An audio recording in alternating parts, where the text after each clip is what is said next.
The Yellow Face. In publishing these short sketches based upon the numerous cases in which my companions' singular gifts have made us the listeners to, and eventually the actors in, some strange drama, it is only natural that I should dwell rather upon his successes than upon his failures. And this, not so much for the sake of his reputations, for indeed, it was when he was at his wits' end that his energy and his versatility were most admirable, but because where he failed it happened too often that no one else succeeded, and that the tale was left forever without a conclusion. Now and again, however, it chanced that even when he erred, the truth was still discovered.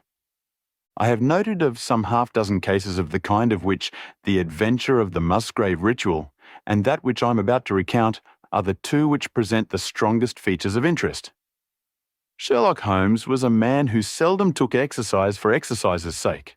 Few men were capable of greater muscular effort, and he was undoubtedly one of the finest boxers of his weight that I have ever seen. But he looked upon aimless bodily exertion as a waste of energy, and he seldom bestirred himself save when there was some professional object to be served. Then he was absolutely untiring and indefatigable. That he should have kept himself in training under such circumstances is remarkable, but his diet was usually of the sparest, and his habits were simple to the verge of austerity. Save for the occasional use of cocaine, he had no vices, and he only turned to the drug as a protest against the monotony of existence when cases were scanty and the papers uninteresting.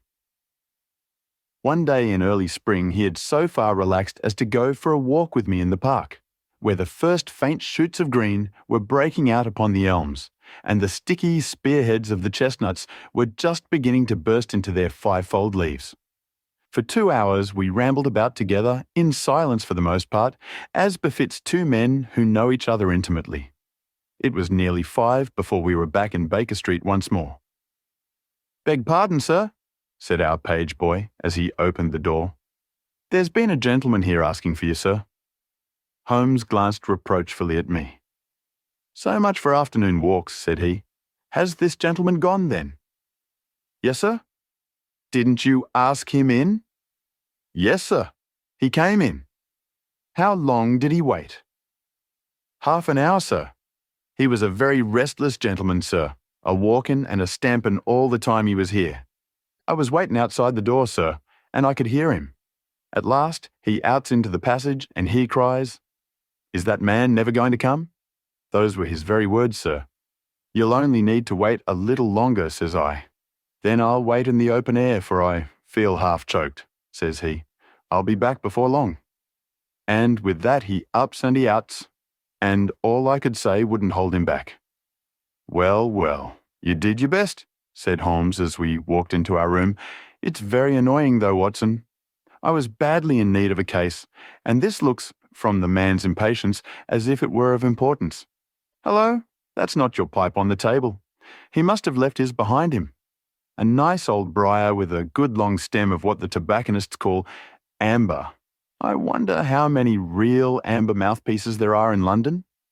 Some people think that a fly in it is a sign. Well, he must have been disturbed in his mind to leave a pipe behind him which he evidently values highly." "How do you know that he values it highly?" I asked. "Well, I should put the original cost of the pipe at 7 and 6pence. Now it has, you see, been twice mended, once in the wooden stem and once in the amber.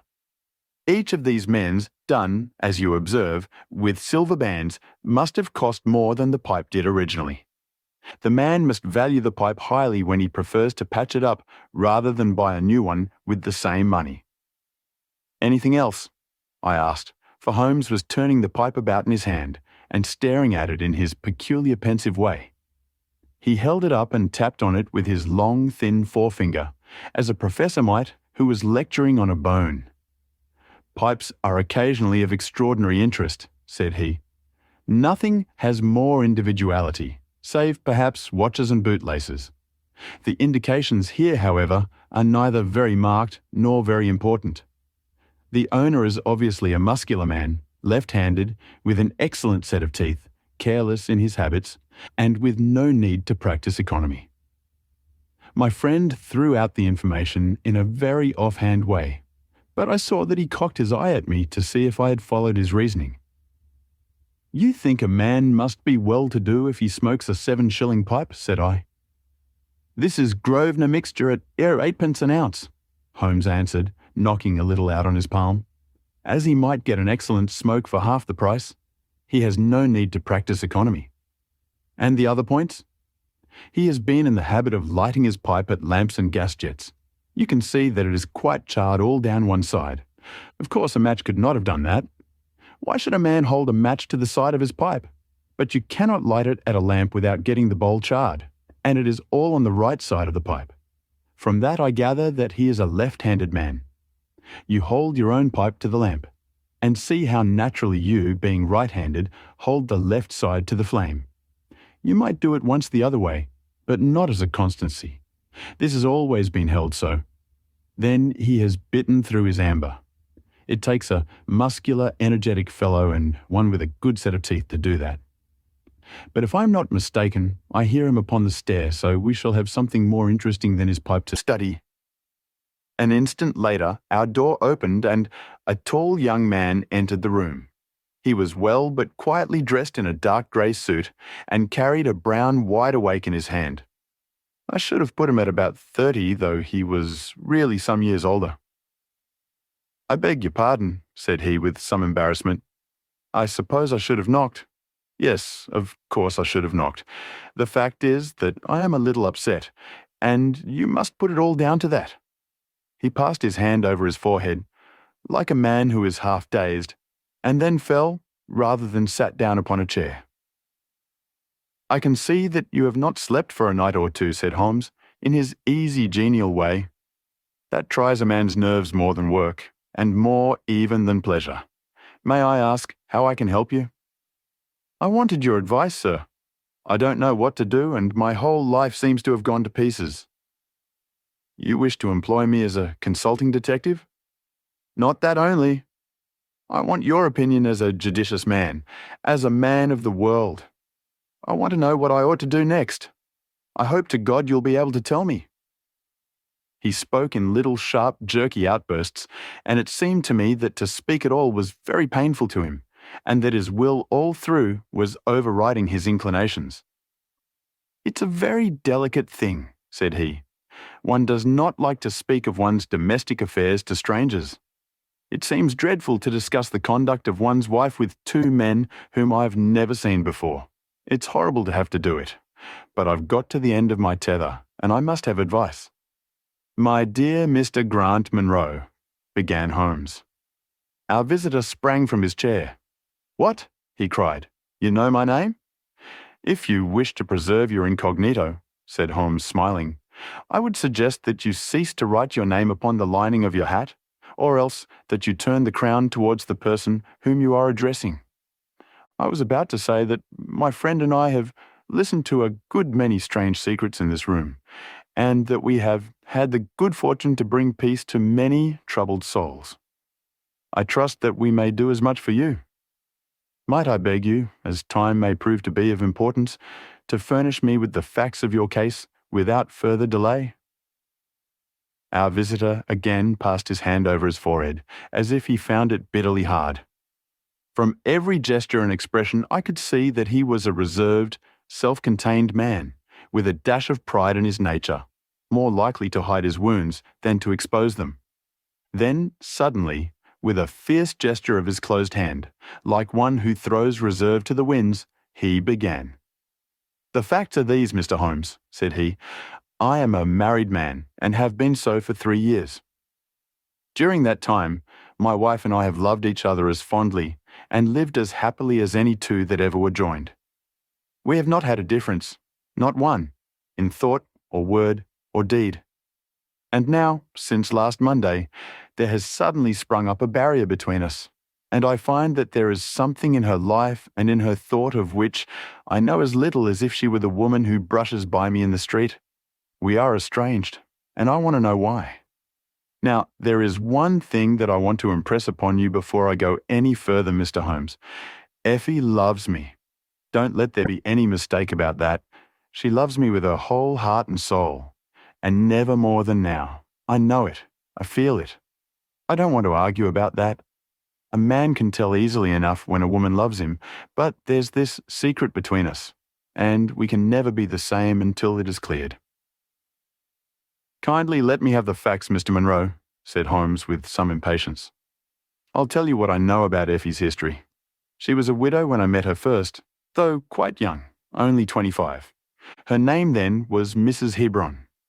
She went out to America when she was young, and lived in the town of Atlanta, where she married this Hebron, who was a lawyer with a good practice. They had one child, but the yellow fever broke out badly in the place, and both husband and child died of it. I have seen his death certificate. This sickened her of America, and she came back to live with a maiden aunt at Pinner, in Middlesex. I may mention that her husband had left her comfortably off, and that she had a capital of about £4,500, which had been so well invested by him that it returned an average of 7%. She had only been 6 months at Pinner when I met her. We fell in love with each other, and we married a few weeks afterwards. I am a hop merchant myself, and as I have an income of 700 or 800, we found ourselves comfortably off and took a nice £80 a year villa at Norbury. Our little place was very countrified, considering that it is so close to town. We had an inn and 2 houses a little above us, and a single cottage at the other side of the field which faces us. And except those, there were no houses until you got halfway to the station. My business took me into town at certain seasons, but in summer I had less to do. And then in our country home, my wife and I were just as happy as could be wished. I tell you that there never was a shadow between us until this accursed affair began. There's one thing I ought to tell you before I go further.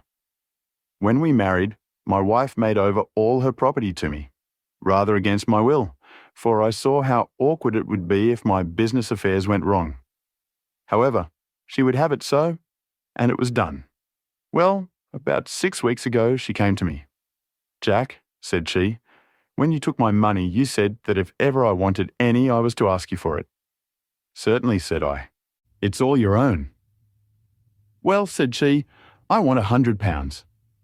I was a bit staggered at this, for I had imagined it was simply a new dress or something of the kind that she was after. What on earth for? I asked. Oh, said she in her playful way, you said that you were only my banker, and bankers never ask questions, you know. If you really mean it, of course you shall have the money, said I. Oh yes, I really mean it. And you won't tell me what you want it for?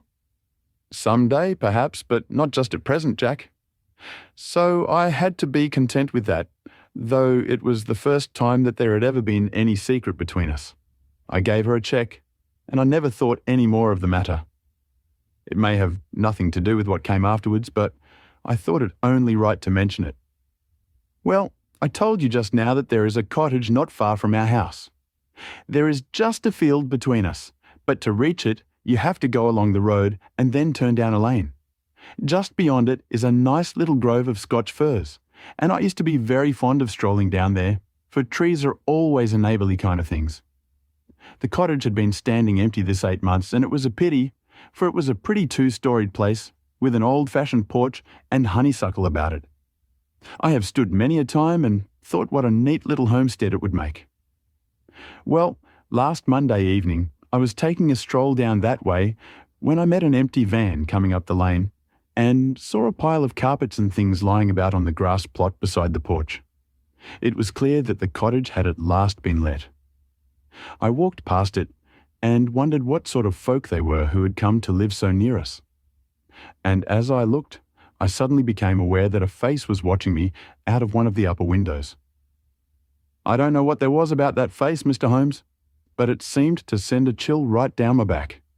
I was some little way off, so that I could not make out the features, but there was something unnatural and inhuman about the face.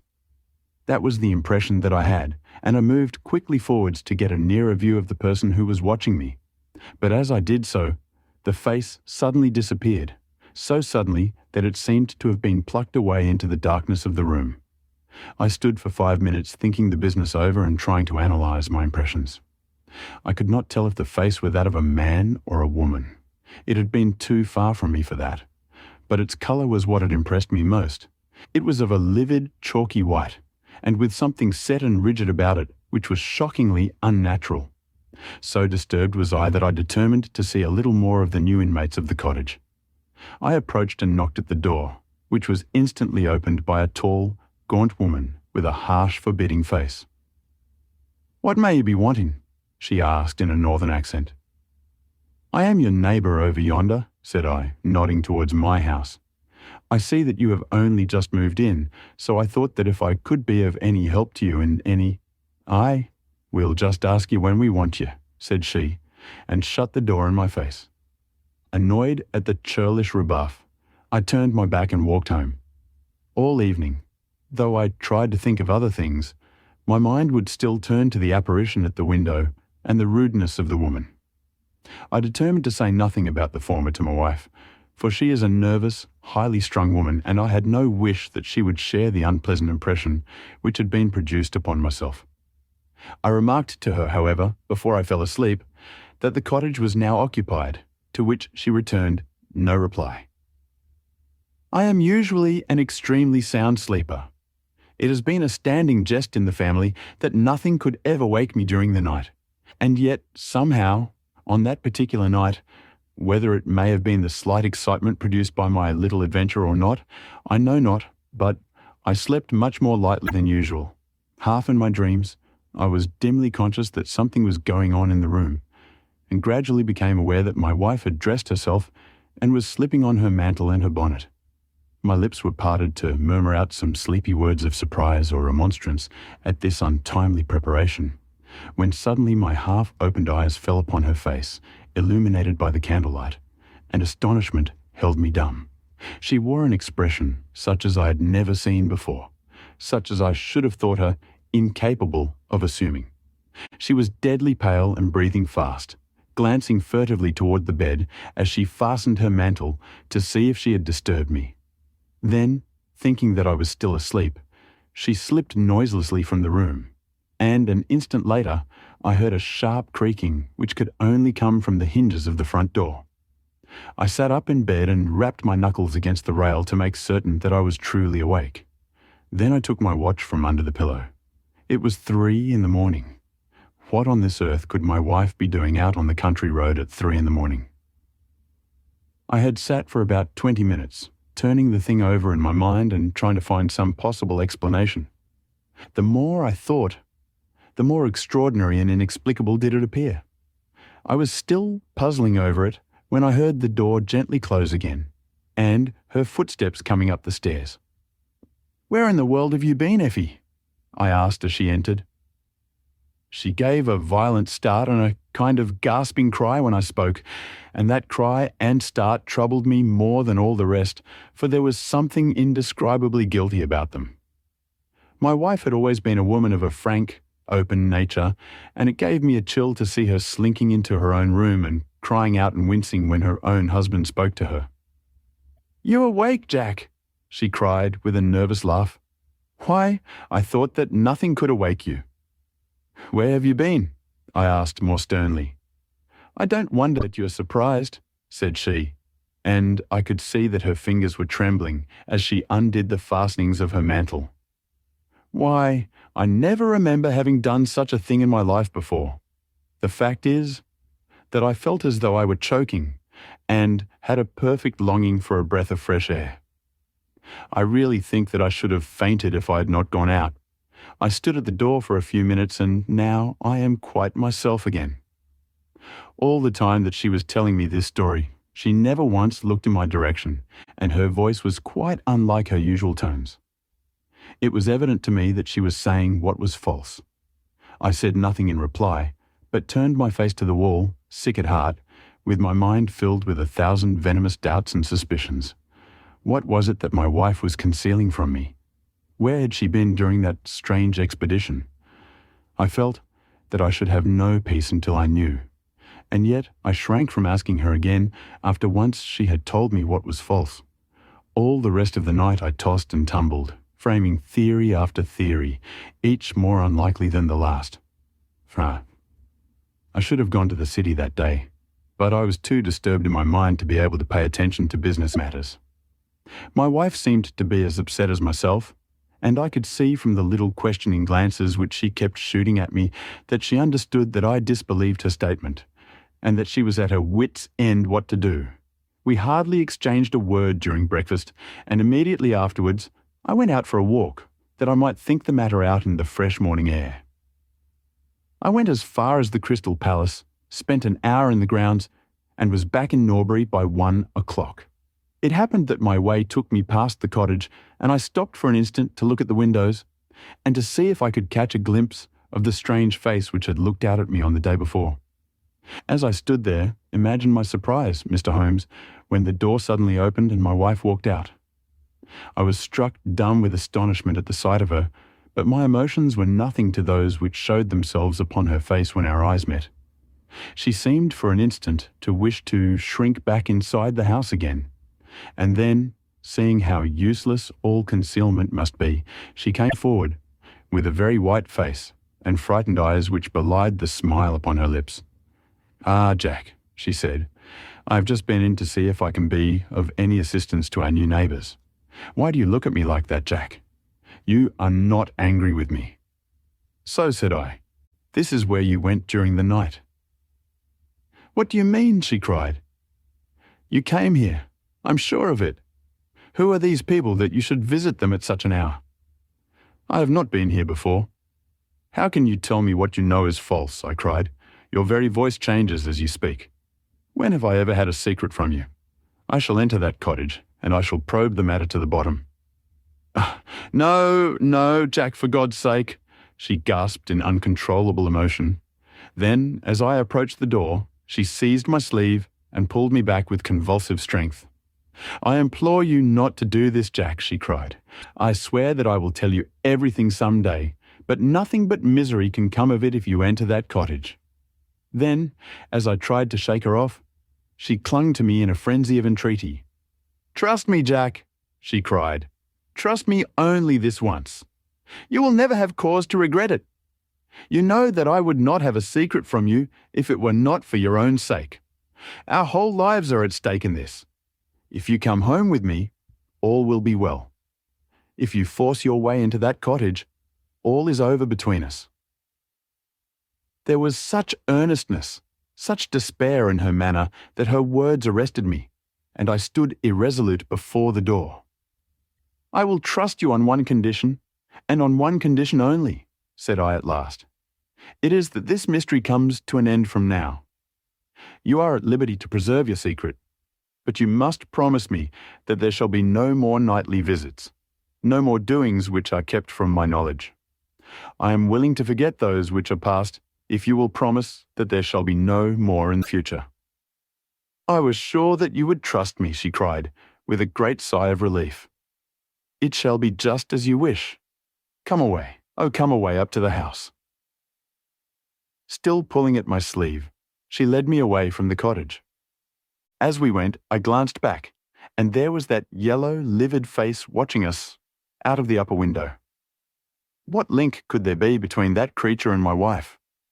Or how could the coarse, rough woman whom I had seen the day before be connected with her? It was a strange puzzle, and yet I knew that my mind could never know ease again until I had solved it. For 2 days after this, I stayed at home, and my wife appeared to abide loyally by our engagement, for as far as I know, she never stirred out of the house. On the 3rd day, however, I had ample evidence that her solemn promise was not enough to hold her back from this secret influence which drew her away from her husband and her duty. I had gone into town on that day, but I returned by the 2.40 instead of the 3.36, which is my usual train. As I entered the house, the maid ran into the hall with a startled face. "Where is your mistress?" I asked. "I think that she has gone out for a walk," she answered. My mind was instantly filled with suspicion. I rushed upstairs to make sure that she was not in the house. As I did so, I happened to glance out of one of the upper windows and saw the maid with whom I had just been speaking running across the field in the direction of the cottage. Then, of course, I saw exactly what it all meant. My wife had gone over there and had asked the servant to call her if I should return. Tingling with anger, I rushed down and hurried across, determined to end the matter once and forever. I saw my wife and the maid hurrying back along the lane, but I did not stop to speak with them. In the cottage lay the secret which was casting a shadow over my life. I vowed that come what might, it should be a secret no longer. I did not even knock when I reached it, but turned the handle and rushed into the passage. It was all still and quiet upon the ground floor. In the kitchen, a kettle was singing on the fire, and a large black cat lay coiled up in the basket, but there was no sign of the woman whom I had seen before. I ran into the other room, but it was equally deserted. Then I rushed up the stairs, only to find 2 other rooms empty and deserted at the top. There was no one at all in the whole house. The furniture and pictures were of the most common and vulgar description, save in the one chamber at the window, of which I'd seen the strange face. That was comfortable and elegant, and all my suspicions rose into a fierce bitter flame, when I saw that on the mantelpiece stood a copy of a full-length photograph of my wife, which had been taken at my request only 3 months ago. I stayed long enough to make certain that the house was absolutely empty. Then I left it, feeling a weight at my heart such as I had never had before. My wife came out into the hall as I entered my house, but I was too hurt and angry to speak with her, and pushing past her, I made my way into my study. She followed me, however, before I could close the door. "I'm sorry that I broke my promise, Jack," said she, "but if you knew all the circumstances, I am sure that you would forgive me." "Tell me everything then," said I. "I cannot, Jack, I cannot," she cried. "Until you tell me who it is that has been living in that cottage, and who it is to whom you have given that photograph, there can never be any confidence between us," said I, and breaking away from her, I left the house. That was yesterday, Mr. Holmes, and I have not seen her since, nor do I know anything more about this strange business. It is the first shadow that has come between us, and it has so shaken me that I do not know what I should do for the best. Suddenly this morning, it occurred to me that you were the man to advise me, so I have hurried to you now, and I place myself unreservedly in your hands. If there is any point which I have not made clear, pray question me about it. But above all, tell me quickly what I am to do, for this misery is more than I can bear." Holmes and I had listened with the utmost interest to this extraordinary statement, which had been delivered in the jerky, broken fashion of a man who is under the influence of extreme emotions. My companion sat silent for some time, with his chin upon his hand, lost in thought. "Tell me," said he at last, "could you swear that this was a man's face which you saw at the window?" "Each time that I saw it, I was some distance away from it, so that it is impossible for me to say." "You appear, however, to have been disagreeably impressed by it." "It seemed to be of an unnatural colour and to have a strange rigidity about the features. When I approached, it vanished with a jerk." "How long is it since your wife asked you for £100? "Nearly 2 months." "Have you ever seen a photograph of her first husband?" "No. There was a great fire at Atlanta very shortly after his death, and all her papers were destroyed." "And yet she had a certificate of death." "You say that you saw it?" "Yes, she got a duplicate after the fire." "Did you ever meet anyone who knew her in America?" "No." "Did she ever talk of revisiting the place?" "No." "Or get letters from it?" "No." "Thank you. I should like to think over the matter a little now. If the cottage is now permanently deserted, we may have some difficulty. If, on the other hand, as I fancy is more likely, the inmates were warned of your coming and left before you entered yesterday, then they may be back now, and we should clear it all up easily. Let me advise you then to return to Norbury and to examine the windows of the cottage again. If you have reason to believe that is inhabited, do not force your way in, but send a wire to my friend and me.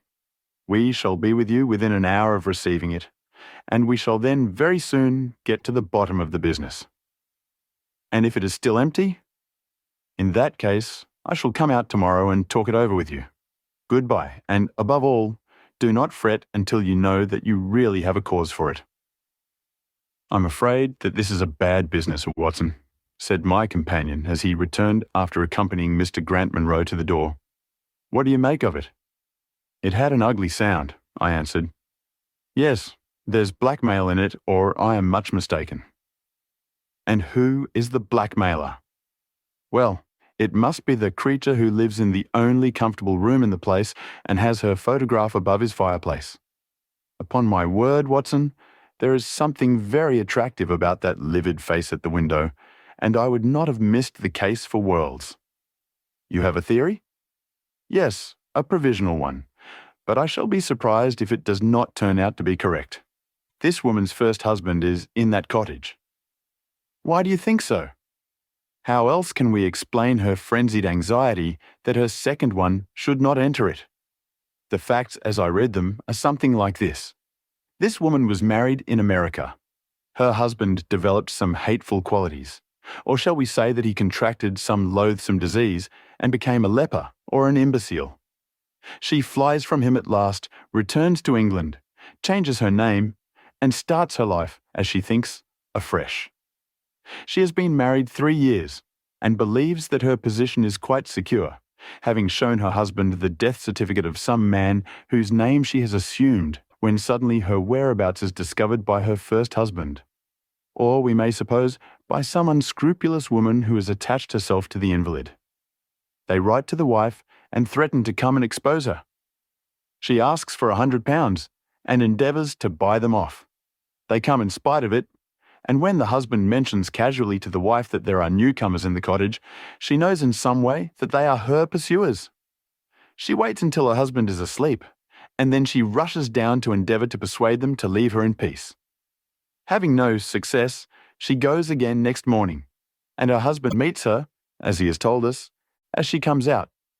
She promises him then not to go there again, but 2 days afterwards, the hope of getting rid of those dreadful neighbours was too strong for her, and she made another attempt, taking down with her the photograph which had probably been demanded from her. In the midst of this interview, the maid rushed in to say that the master had come home, on which the wife, knowing that he would come straight down to the cottage, hurried the inmates out at the back door, into the grove of fir trees probably, which was mentioned as standing near. In this way, he found the place deserted. I shall be very much surprised, however, if it's still so when he reconnoitres it this evening. What do you think of my theory?" "It is all surmise. But at least it covers all the facts. When new facts come to our knowledge which cannot be covered by it, it will be time enough to reconsider it. We can do nothing more until we have a message from our friend at Norbury." But we had not a very long time to wait for that. It came just as we had finished our tea. "The cottage is still tenanted," it said. "Have seen the face again at the window. We'll meet the 7 o'clock train, and we'll take no steps until you arrive." He was waiting on the platform when we stepped out, and we could see in the light of the station lamps that he was very pale and quivering with agitation. "They are still there, Mr. Holmes," said he, laying his hand hard upon my friend's sleeve. "I saw lights in the cottage as I came down. We shall settle it now, once and for all." "What is your plan, then?" asked Holmes, as he walked down the dark tree-lined road. "I am going to force my way in and see for myself who is in the house. I wish you both to be there as witnesses." "You are quite determined to do this, in spite of your wife's warning that it is better that you should not solve the mystery?" "Yes, I am determined." "Well, I think that you are in the right. Any truth is better than indefinite doubt. We had better go up at once. Of course, legally, we are putting ourselves hopelessly in the wrong, but I think that it is worth it." It was a very dark night, and a thin rain began to fall as we turned from the high road into a narrow lane, deeply rutted, with hedges on either side. Mr. Grant Munro pushed impatiently forward, however, and we stumbled after him as best we could. "There are the lights of my house," he murmured, pointing to a glimmer among the trees. "And here is the cottage which I am going to enter." We turned a corner in the lane as he spoke, and there was the building close beside us. A yellow bar falling across the black foreground showed that the door was not quite closed, and one window in the upper story was brightly illuminated. As we looked, we saw a dark blur moving across the blind. "There is that creature," cried Grant Munro. "You can see for yourselves that someone is there. Now follow me and we shall soon know all." We approached the door, but suddenly a woman appeared out of the shadow and stood in the golden track of the lamplight. I could not see her face in the darkness, but her arms were thrown out in an attitude of entreaty. "For God's sake, don't, Jack," she cried. "I had a presentiment that you would come this evening. Think better of it, dear. Trust me again, and you will never have cause to regret it." "I have trusted you too long, Effie," he cried sternly. "Leave go of me. I must pass you. My friends and I are going to settle this matter once and forever." He pushed her to one side, and we followed closely after him. As he threw the door open, an old woman ran out in front of him and tried to bar his passage, but he thrust her back, and an instant afterwards we were all upon the stairs. Grant Munro rushed into the lighted room at the top, and we entered at his heels. It was a cosy, well-furnished apartment, with 2 candles burning upon the table and 2 upon the mantelpiece. In the corner, stooping over a desk, there sat what appeared to be a little girl. Her face was turned away as we entered, but we could see that she was dressed in a red frock, and that she had long white gloves on. As she whisked round to us, I gave a cry of surprise and horror. The face which she turned towards us was of the strangest livid tint, and the features were absolutely devoid of any expression. An instant later the mystery was explained. Holmes, with a laugh, passed his hand behind the child's ear. A mask peeled off from her countenance, and there was a little coal-black negress, with all her white teeth flashing in amusement at our amazed faces. I burst out laughing, out of sympathy with her merriment, but Grant Munro stood staring, with his hand clutching his throat. "My God!" he cried. "What can be the meaning of this?" "I will tell you the meaning of it," cried the lady, sweeping into the room with a proud, set face. "You have forced me against my own judgment to tell you, and now we must both make the best of it. My husband died at Atlanta. My child survived." "Your child?" She drew a large silver locket from her bosom. "You have never seen this open." I understood that it did not open. She touched a spring, and the front hinged back. There was a portrait within of a man strikingly handsome and intelligent-looking, but bearing unmistakable signs upon his features of his African descent. "That is John Hebron, of Atlanta," said the lady, "and a nobler man never walked the earth. I cut myself off from my race in order to wed him, but never once while he lived did I for an instant regret it. It was our misfortune that our only child took after his people rather than mine. It is often so in such matches, and little Lucy is darker far than ever her father was, but dark or fair, she is my own dear little girlie, and her mother's pet." The little creature ran across at the words and nestled up against the lady's dress. "When I left her in America," she continued, "it was only because her health was weak, and the change might have done her harm. She was given to the care of a faithful Scotchwoman who had once been our servant. Never for an instant did I dream of disowning her as my child. But when chance threw you in my way, Jack, and I learnt to love you, I feared to tell you about my child. God forgive me, I feared that I should lose you, and I had not the courage to tell you. I had to choose between you, and in my weakness, I turned away from my own little girl. For 3 years I have kept her existence a secret from you, but I heard from the nurse, and I knew that all was well with her. At last, however, there came an overwhelming desire to see the child once more. I struggled against it, but in vain. Though I knew the danger, I determined to have the child over, if it were but for a few weeks. I sent £100 to the nurse, and I gave her instructions about this cottage, so that she might come as a neighbour, without my appearing to be in any way connected with her. I pushed my precautions so far as to order her to keep the child in the house during the daytime, and to cover up her little face and hands so that even those who might see her at the window should not gossip about there being a black child in the neighbourhood. If I had been less cautious, I might have been more wise, but I was half crazy with fear that you should learn the truth. It was you who told me first that the cottage was occupied. I should have waited for the morning, But I could not sleep for excitement, and so at last I slipped out, knowing how difficult it is to awake you. But you saw me go, and that was the beginning of my troubles. Next day, you had my secret at your mercy, but you nobly refrained from pursuing your advantage. 3 days later, however, the nurse and child only just escaped from the back door as you rushed in at the front one. And now, tonight, you at last know all, and I ask you what is to become of us, my child and me? She clasped her hands and waited for an answer. It was a long 10 minutes before Grant Munro broke the silence, and when his answer came, it was one of which I love to think. He lifted the little child, kissed her, and then, still carrying her, he held his other hand out to his wife and turned toward the door. "We can talk it over more comfortably at home," said he. "I'm not a very good man, Effie, but I think that I am a better one than you have given me credit for being." Holmes and I followed them down the lane, and my friend plucked at my sleeve as we came out.